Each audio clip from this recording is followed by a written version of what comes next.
Hello, everybody. Welcome to my Walking Dead review. This one is for episode 6 of season 8, titled The King, the Widow, and Rick.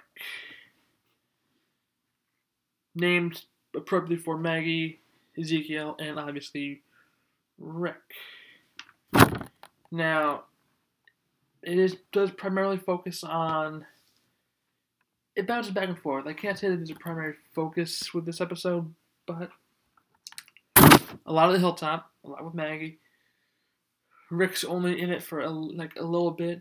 He's kind of like the sandwich guy. He's towards the beginning of the episode, and then again towards the end, and then the rest is kind of sandwiched in the middle. Ezekiel's there for a little bit, but honestly, the standout from the Kingdom, for me, is Carol.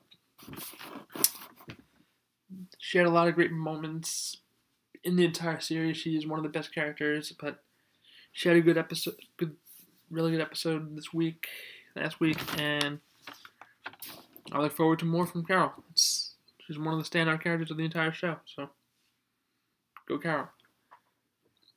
Alright, so real quick summary. Rick goes to the garbage people to try and convince them to side with him and forget about Negan, that saying Negan is defeated. Here are the pictures. So yes, taking the pictures is a nod to Negan's people taking the pictures of Glenn and Abraham after they were Lucille'd. That is indeed a nod. I'm not going to deny that. It's obvious. But that's not the reason why Rick is taking the pictures and having his people take the pictures. They're not doing it because, oh look, you took the pictures of our guys, we'll take pictures of your guys. Boom. That's part of the plan, part of the plan to convince Jadis to reconsider what side she wants to be on in the war. And quite obviously, she did not change sides. I mean, we'll see what happens with that tonight. We should see more on that later. And for some reason, they're really into naked sculpture.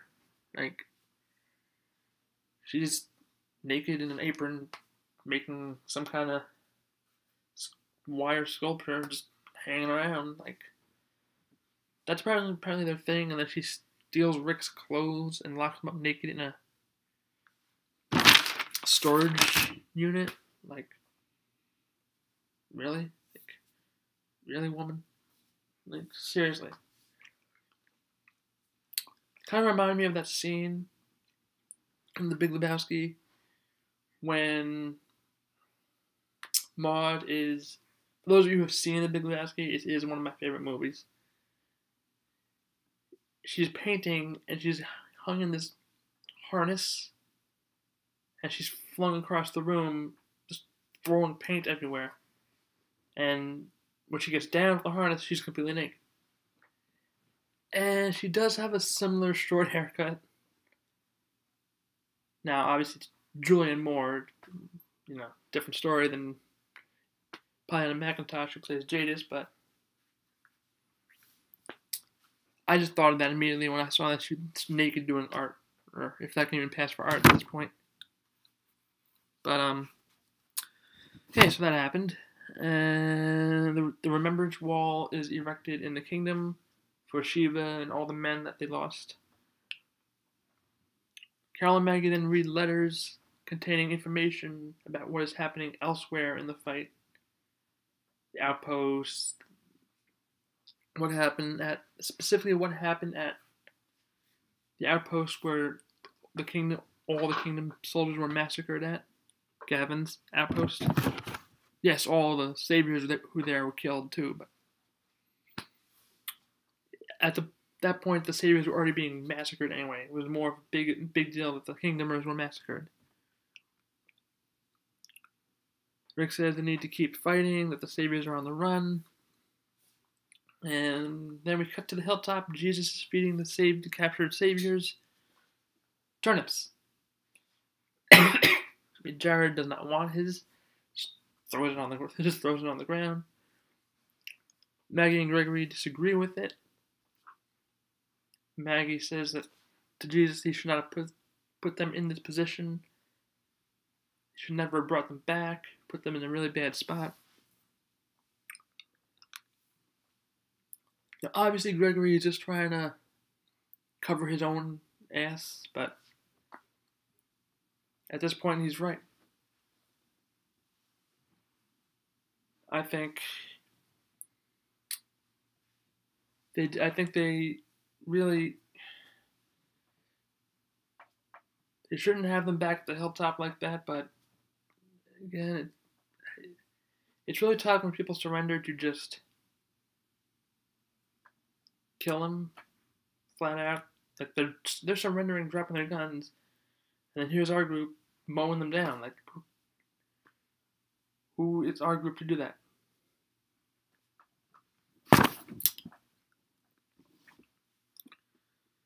Carol wants to try and convince Ezekiel to rejoin the fight. She is denied entry, saying that the king does not want any visitors at this point. So she goes off. She says they need to meet Rick. They need to meet Rick. They need to meet Maggie.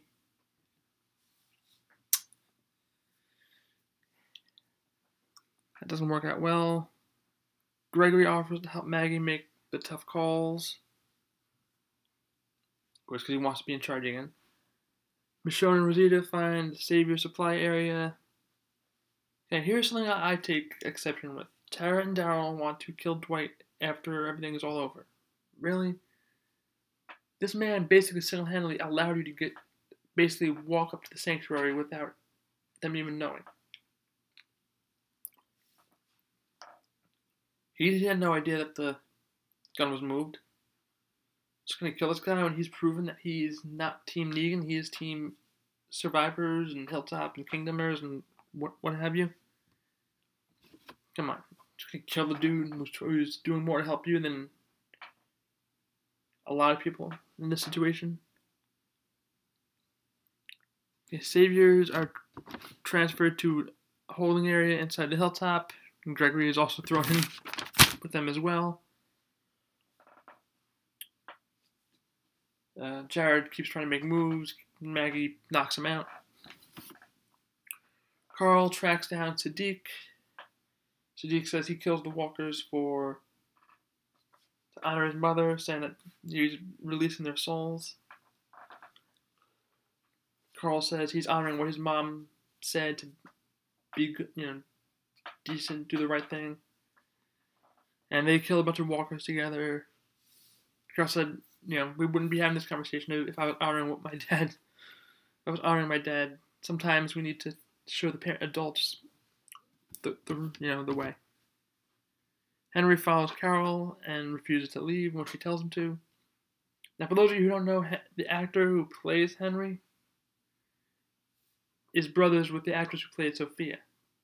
And there's a nice moment in this episode where Carol says, little kids who wander off in the woods, they never get seen again, and if they do, they're monsters. Now that ordinarily wouldn't have any significance other than there'd be a walker, but that has magnified significance coming from Carol with what happened to Sophia. Saying it to her brother, I just think that was a big moment from Carol. That was the big moment I was talking about. Henry's fighting walkers, and then Carol saves him. Rosita blows up one of the Saviors that they find, and the other one, Zia, her name is, tries to escape with the fat lady, the truck that has the music playing that Rosita and Michonne heard. Trying to draw the walkers away from the sanctuary. And as she starts driving away, and Rosita and Michonne watch out, Daryl T-bones her, and then him and Tara get out and take care of her. And Daryl is driving a garbage truck. That's funny. Hey, Carol confronts Ezekiel, says that the people need him, the people need the king. Excuse me. He is completely lost. He's in his room, the throne room, holding Shiva's chain. He's saying he can't be that person right now. So he's down for the count for the moment. We'll see him later, but he's in grieve mode right now. As Jared tries to free himself with like a piece of sharp wood, another savior stops him and says that you've done enough, man. Jared says that to watch this place will be, the hilltop will be ours, as Gregory is watching. So you gotta keep an eye on Gregory. He's a shady character, and he will do anything to further himself. He doesn't care about others, unless caring about others is good for him. So maybe he'll try and throw in with those saviors to get if it means getting the hilltop back from Maggie. He might go with the coup. We will see. The garbage truck pulls up by the sanctuary, so Michonne and Rosita can see for themselves that the plan is working there. That's why they went out in the first place. Michonne was saying that an alarm keeps going off in her head. She can't stop it. And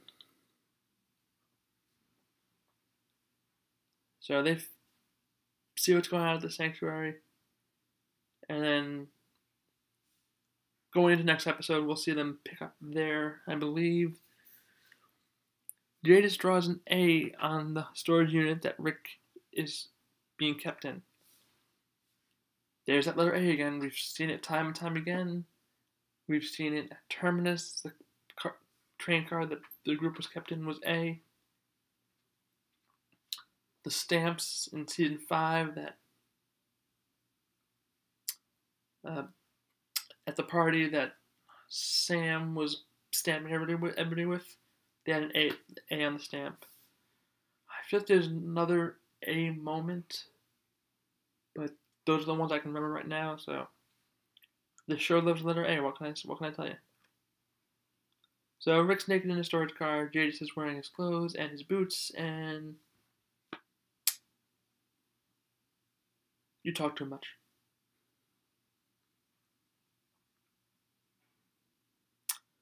And Walker Kill of the Week. So it's going to be, Carl and Siddiq. They're walkers. That's really the only walkers we had.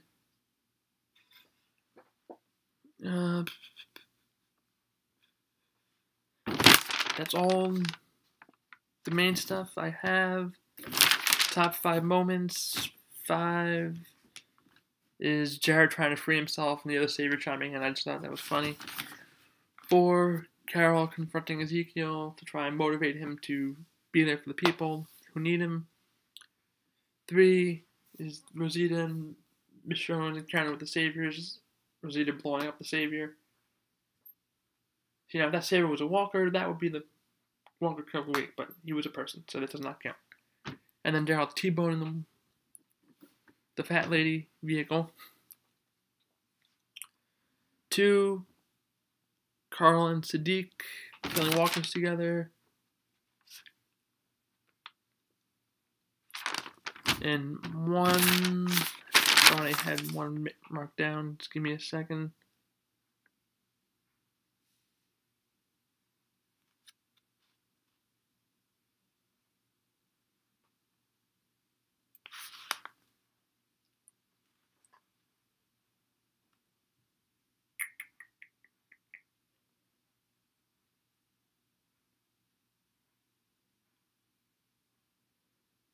Okay, I'm just going to go with Jadis and Rick, that whole scene, because that's interesting. It was good to see Jadis again after she was made a series regular, so we'll see how that plays out.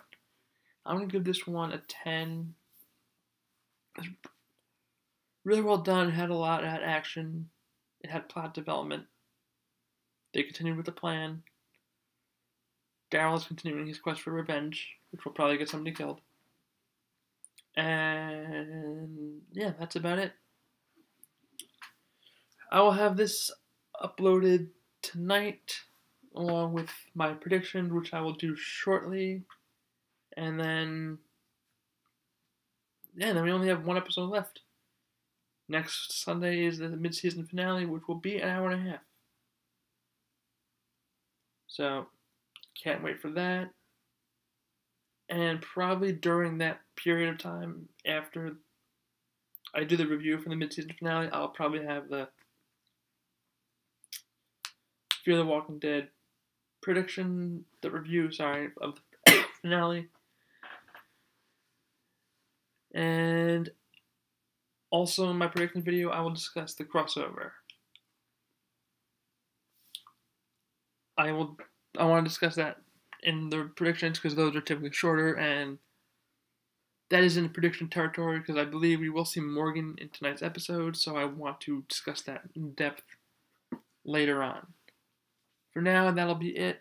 Subscribe, like, favorite, comment, the huge. I'll catch everybody later with my predictions. Deuces.